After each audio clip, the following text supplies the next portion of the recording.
Ok? Então agora o pastor Moisés vai ministrar para vocês. Deus abençoe. Graças e paz, queridos.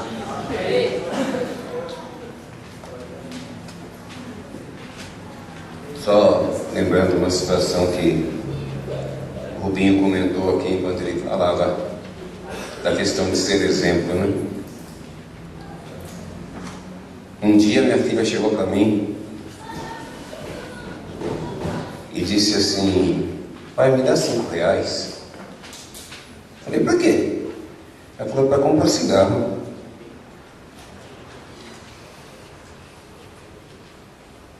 E eu não podia falar nada, porque eu fumava. E a única coisa que eu disse para ela foi o seguinte: é engraçado que enquanto o mundo, em razão de tantos comerciais, de tantas coisas, está decidindo parar, você decide começar. Mas quem sou eu para dizer não para você? Eu não posso te proibir. Porque o meu exemplo passa para você que isso seja bom, ainda que eu saiba que não. E ela aprendeu a fumar. Mas pelo exemplo que eu dei durante muito tempo. Então nós temos que ter muito cuidado para que aquilo que a gente faça seja bom, para que o outro possa então copiar. Amém?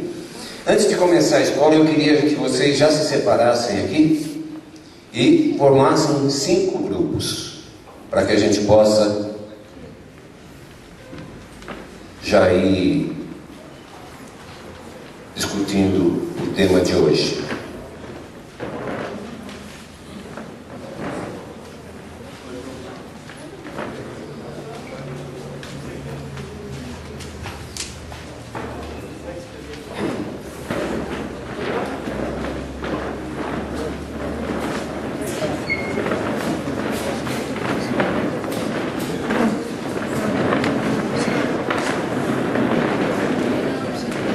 São 5, hein? Só estou vendo 3 por enquanto.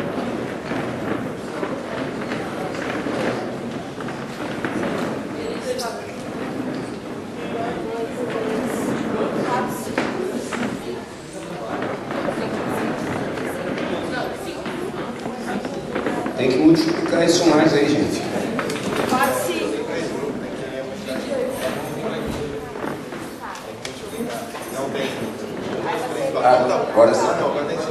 Agora é que eles ficaram muito juntinhos, mas tudo bem. O que nós vamos daqui a pouco discutir são 2 assuntos. O tema dessa aula é autocontrole e poder de decidir. O que vem a ser autocontrole?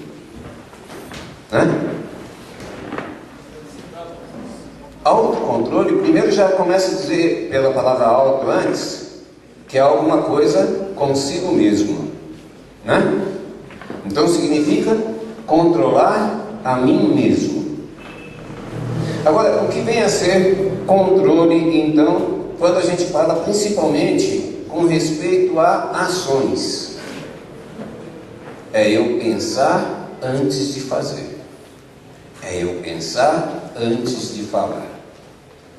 E aí, se nós trazermos à memória uma passagem bíblica, diz lá que eu devo ser tardio no falar e aguçado no ouvir. Né? Então, quando eu começo a praticar a palavra, eu começo então a ter autocontrole na minha vida. Eu preciso saber, antes de fazer qualquer coisa, refletir sobre ela para poder então agir. Ou, no caso, falar. Eu preciso responder para alguém. Se eu não parar um tempo, talvez a minha resposta não seja a melhor possível.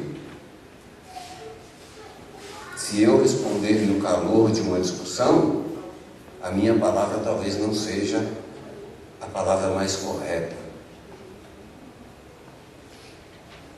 Se eu for repreender alguém debaixo de um sentimento negativo, eu talvez vá repreender essa pessoa da forma errada. Por quê? Porque eu não tenho autocontrole sobre aquilo que eu preciso fazer. Eu estou me deixando levar por sentimentos e sensações que são mais fortes do que eu mesmo. Então, eu preciso sempre, antes de agir ou falar, refletir sobre aquilo que eu vou ter que abordar.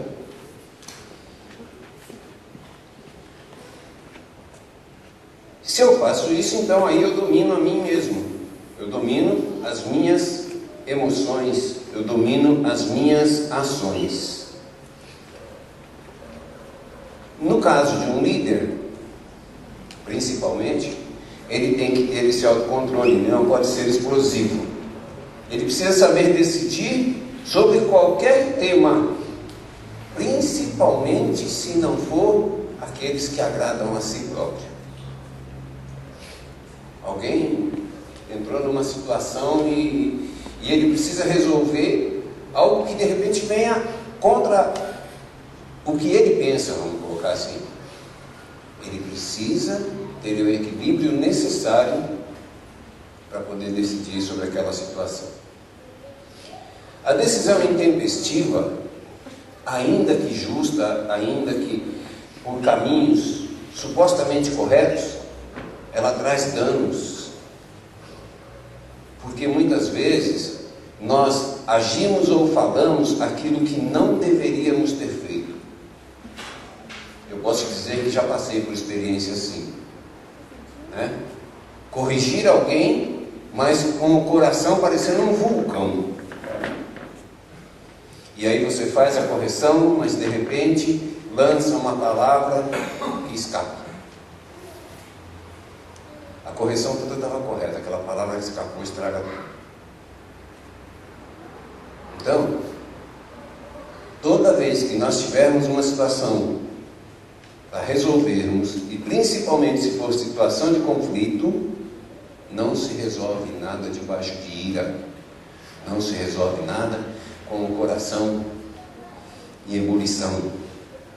É melhor esperar, deixar a situação dentro de si mesmo, né? Se acalmar, para depois então resolver as coisas.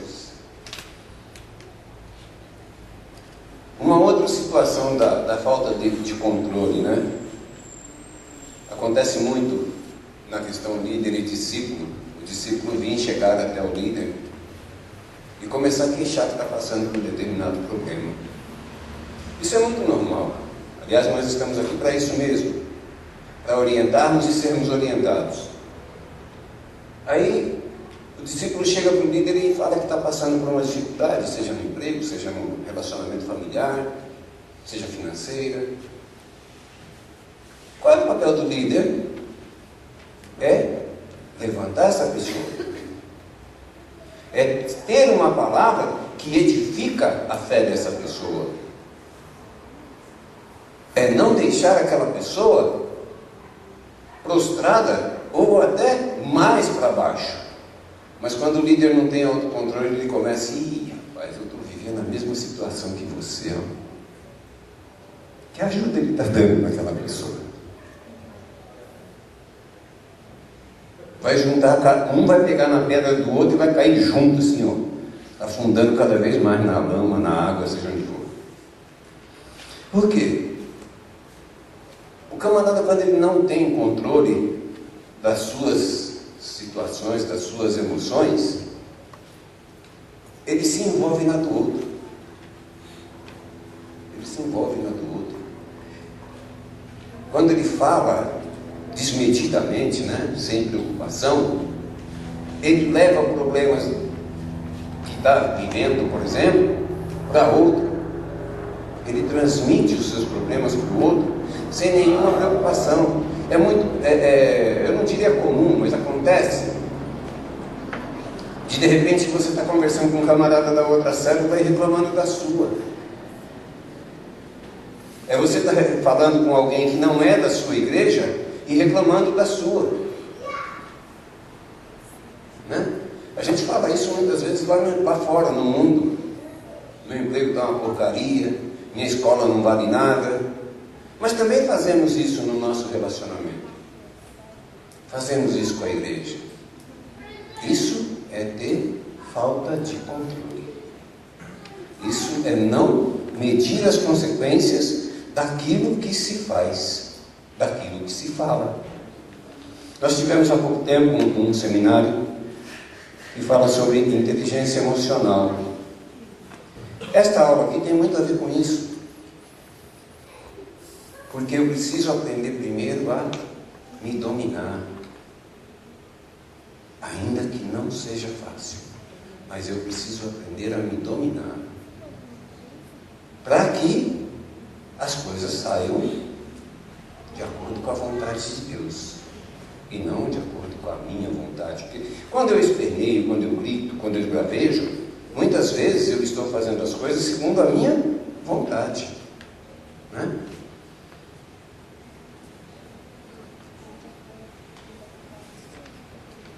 Nós vemos algumas situações que o próprio apóstolo Paulo teve com as igrejas que ele cuidava, que ele orientava. A igreja de Corinto, por exemplo, era uma igreja muito desarrumada, né? Muito desorganizada, onde qualquer um que decidia fazer as coisas atropelava o outro e tudo, e ele precisou então, de repente, começar a colocar diretrizes, colocar ordem na casa.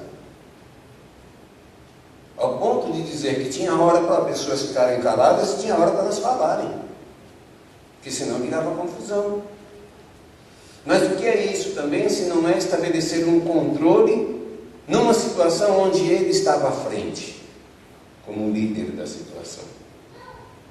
Então ele passou instruções para que as reuniões, os cultos, fossem mais organizados.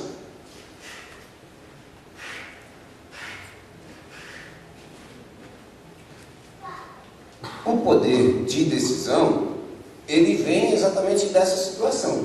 Poder de decisão é a capacidade que eu tenho, que você tem, de decidir sobre alguma coisa. A autoridade que Deus nos dá para decidir sobre determinada coisa, sobre determinado tema, sobre uma situação em si. Agora, qual é a melhor decisão na vida de qualquer pessoa? É aquela que vai de encontro com a vontade de Deus. Porque qualquer decisão que saia fora daí não é boa. Mas eu só posso ter poder de decisão se eu tiver primeiro o autocontrole. Se eu tiver condições de refletir sobre a situação primeiro, para depois, então, decidir aquilo que fazer. Eu vou colocar aqui algumas questões e vocês vão discutir o que vocês fariam.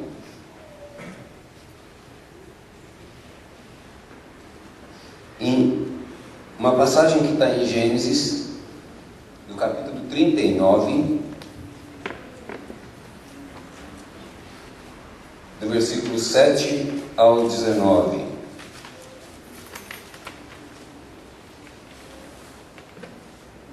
Eu vou fazer isso aqui meio de forma aleatória. Vamos colocar aqui, antes de dar para quem vai ficar isso aqui. Aqui tem 3 grupos, né? 1, 2 e 3, tá ok? Aqui é o 4, lá é o 5.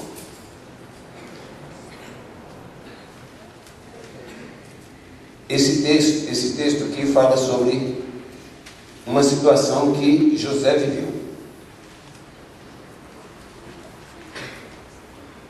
Vocês podem anotar todos os textos que eu vou passar, porque depois eu gostaria que vocês em casa, mesmo individualmente, pensassem sobre isso, né? Porque são situações diferentes, ok? Anotem os 5, depois eu passo qual vai ser para cada um. Então Gênesis 39, do 7 ao 19, fala de uma passagem que José viveu. A pergunta é a seguinte: qual o poder de decisão que José teve? Se ao invés de José fosse você, qual seria a sua atitude?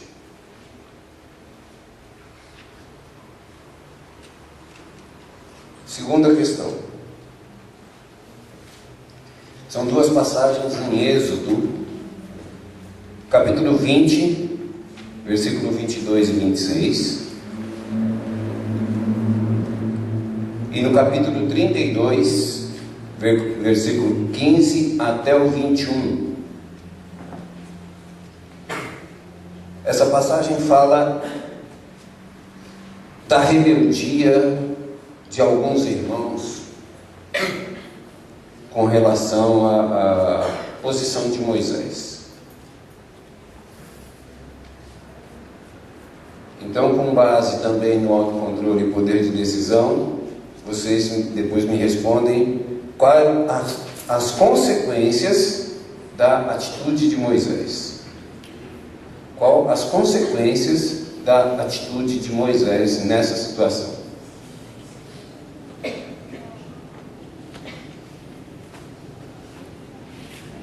Terceira questão. Josué, capítulo 7, do versículo 1 ao 12. Josué, capítulo 7, do versículo 1 ao 12.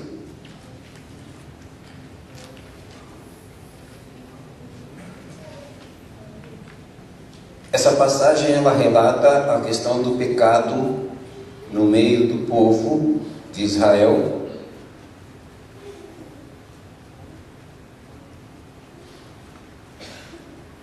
E o pecado, nessa passagem mostra inclusive que ele nos traz consequências negativas, nos traz derrotas. Qual a atitude que nós devemos tomar? Com base nesse texto, né? Qual a atitude que nós devemos tomar? E aí uma pergunta que seria quase que individual para a resposta no grupo, tá? Pode até ser a mesma resposta no final, mas seria para que cada um refletisse. O que você faria sabendo que alguém está roubando? Então, mesmo que a questão não fique para o grupo, mas que depois cada um pense nisso. Quarta questão está em 1 Samuel 2, do versículo 22 ao 29.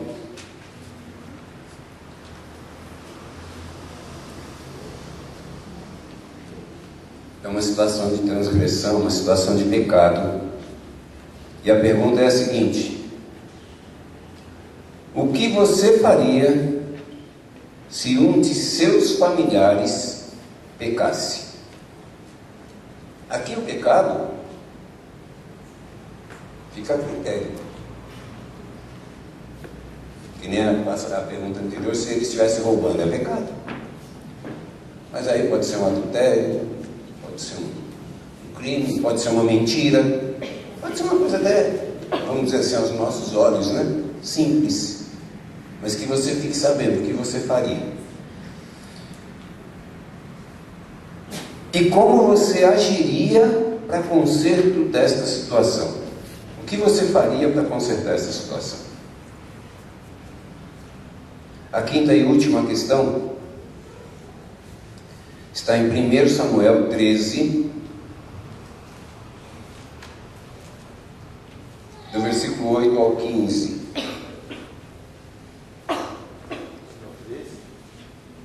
Primeiro Samuel 13, do versículo 8 ao 15. É uma situação de desobediência.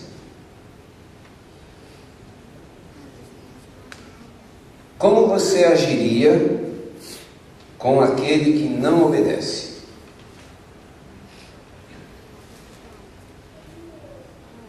E a segunda pergunta nessa questão é: até quando você teria misericórdia?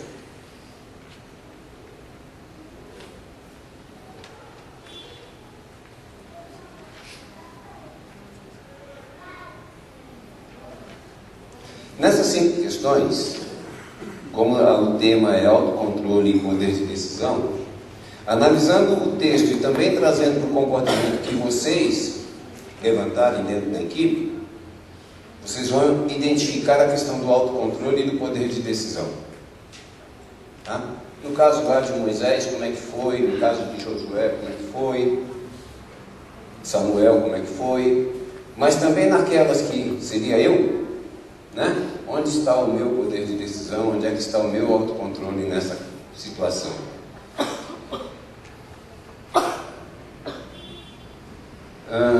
Vocês têm 25 minutos, é bastante tempo.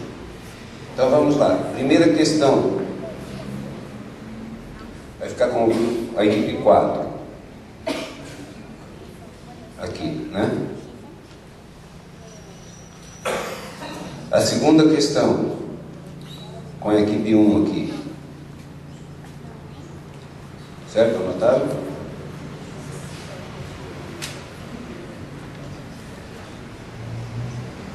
A terceira, com a equipe 2. A quarta, com a equipe 5. E a última questão, com a equipe 3.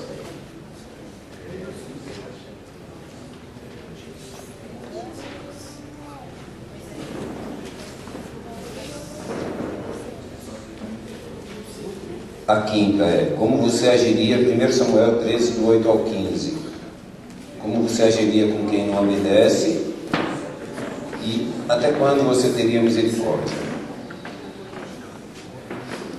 Veja bem, aquelas que são individuais, se vocês tiverem respostas diferentes nas questões que são individuais, eu gostaria que vocês anotassem e dissessem aqui. Não precisa identificar quem foi que deu a resposta não, mas dizer aqui: olha, teve um que disse assim, teve outro que disse assim.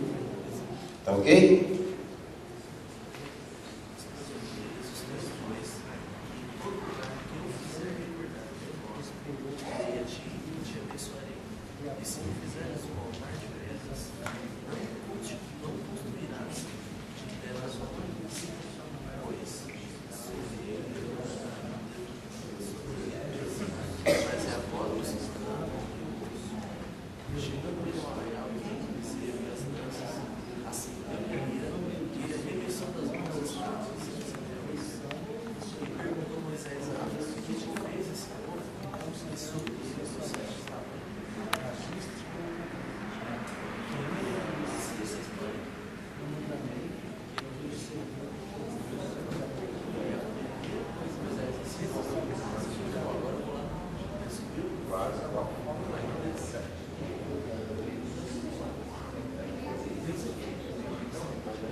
Vamos lá?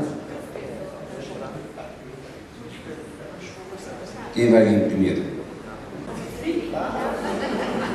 Só antes do irmão Severino começar, a irmã Rosângela pediu para mim passar Êxodo 20, do 22 ao 26, e depois Êxodo 32, do 15 ao 21.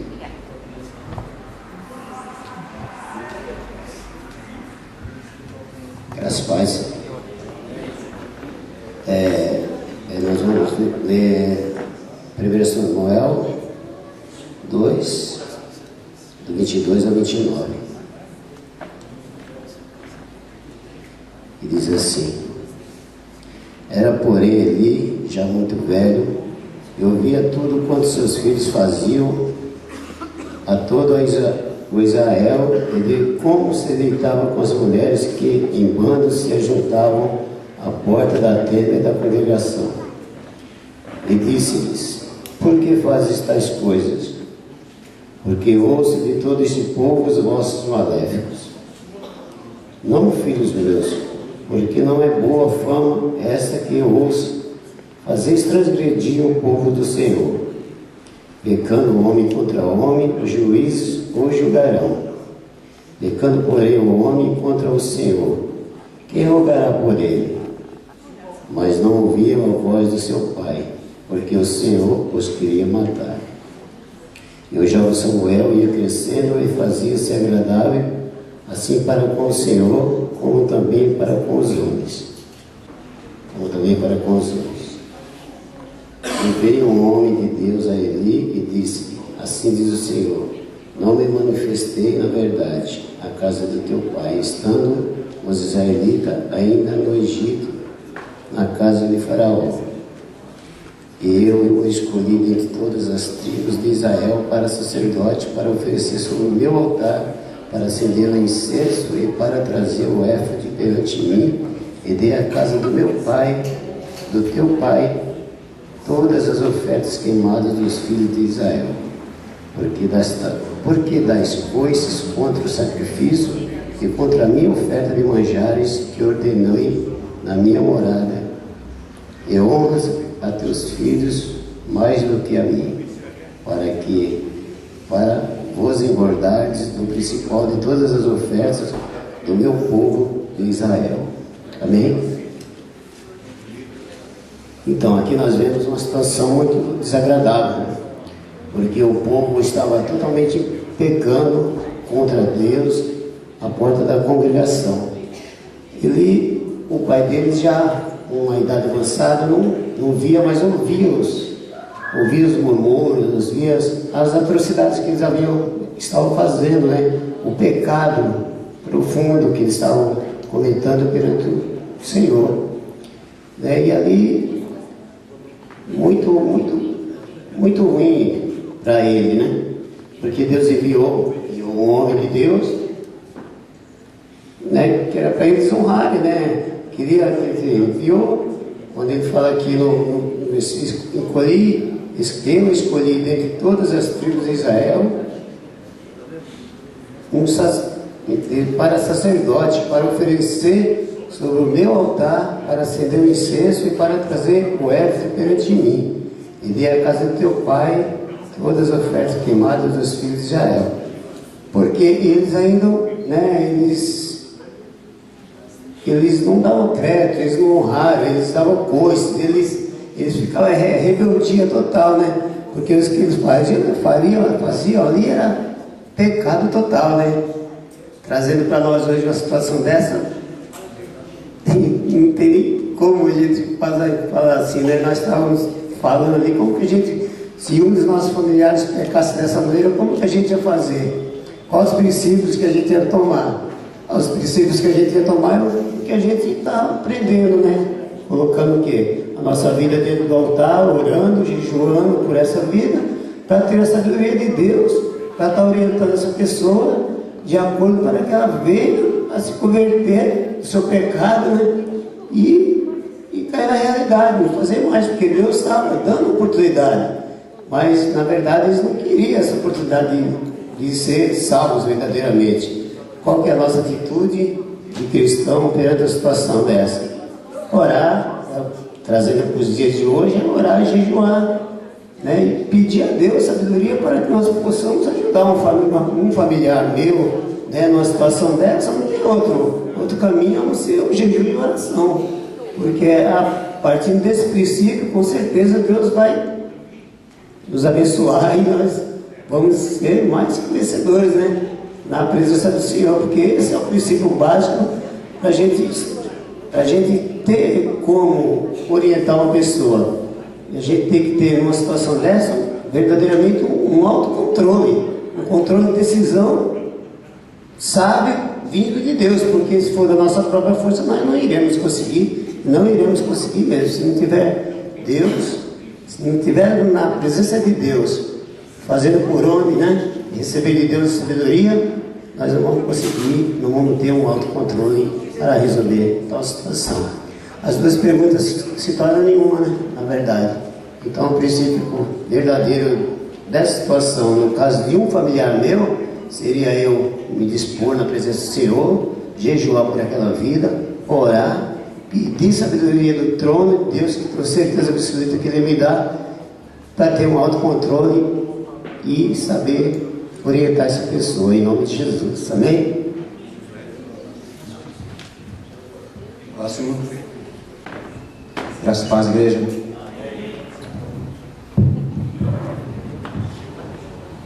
Eu vou estar lendo Gênesis, capítulo 39, do 7 ao 19, amém?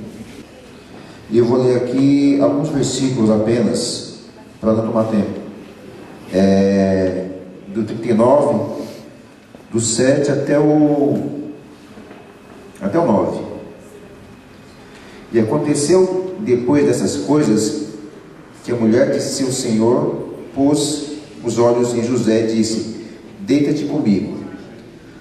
Porém ele recusou e disse à mulher do seu senhor: eis que o meu senhor não sabe do que há em casa comigo, e entregou em minha mão tudo o que tem. Ninguém é maior do que eu nesta casa, e nenhuma coisa me vedou, senão a ti, porquanto tu és sua mulher. Como, pois, faria eu este tamanho mal e pecaria contra Deus? Bem, então aqui essa passagem, eu estava conversando com o pessoal.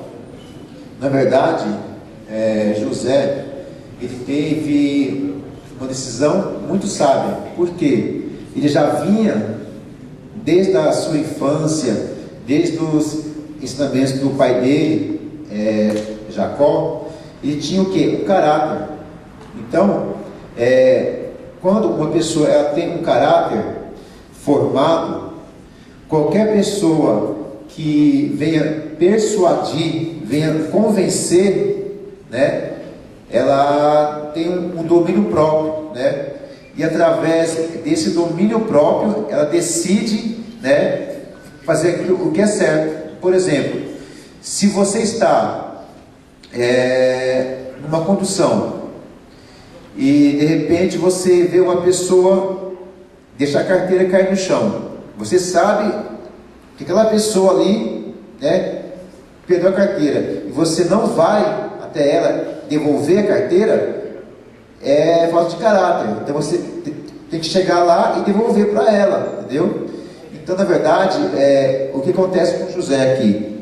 Ele teve um autocontrole, ele teve uma decisão sábia. Por quê? Ele sabia como honrar o seu senhor, como ele honrou o pai dele lá na casa dele, lá com Jacó. Então ele sabia o quanto era honrar, e aí através dessa honra ele honrou também o seu senhor, que era Potifar.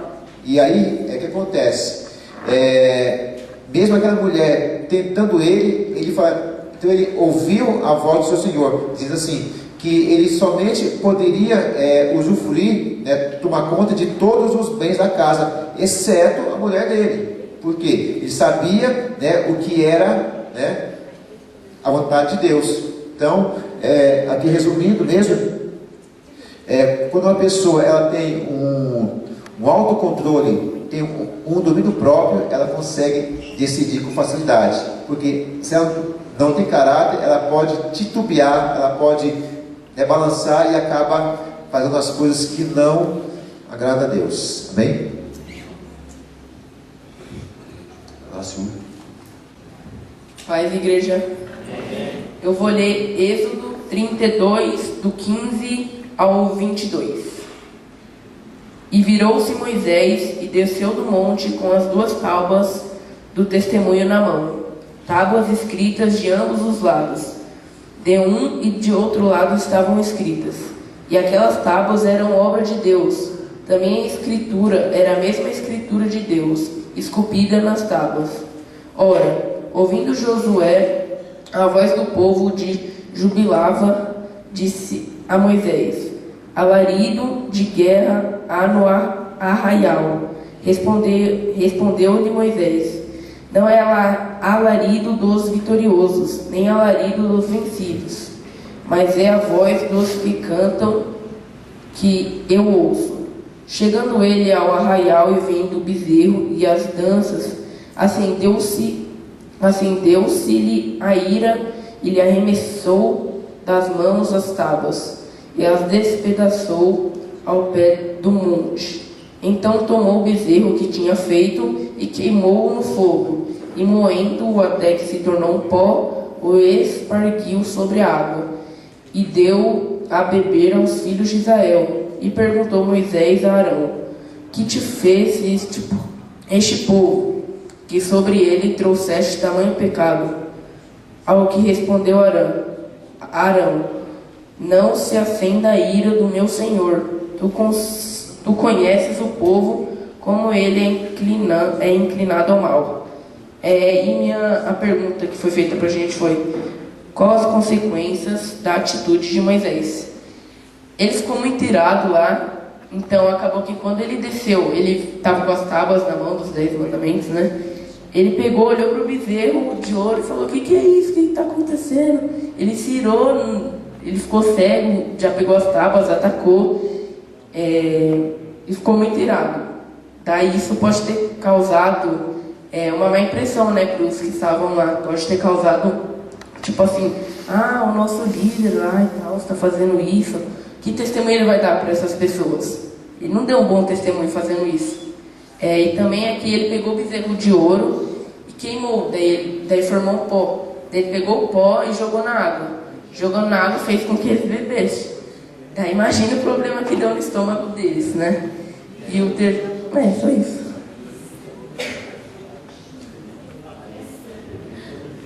Próximo. Bom, a gente vai falar aqui em 1 Samuel 13, 8 ao 15. Saul oferece sacrifícios e Samuel reprova-o. Esperou 7 dias, até o tempo que Samuel determinara. Não vindo, porém, Samuel, o povo espalhava dele. Então disse Saul: trazei-me aqui um holocausto e ofertas pacíficas. E ofereceu o holocausto. E sucedeu que, acabando ele de oferecer o holocausto, eis que Samuel chegou, e Saul lhe saiu ao encontro para o saudar.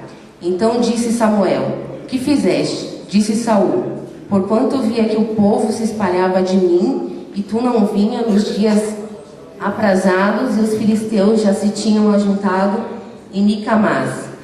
Eu disse: agora descerão os filisteus sobre mim. E ainda a face do Senhor não orei. Então disse Samuel a Saul: obraste necessariamente e não guardaste o mandamento que o Senhor teu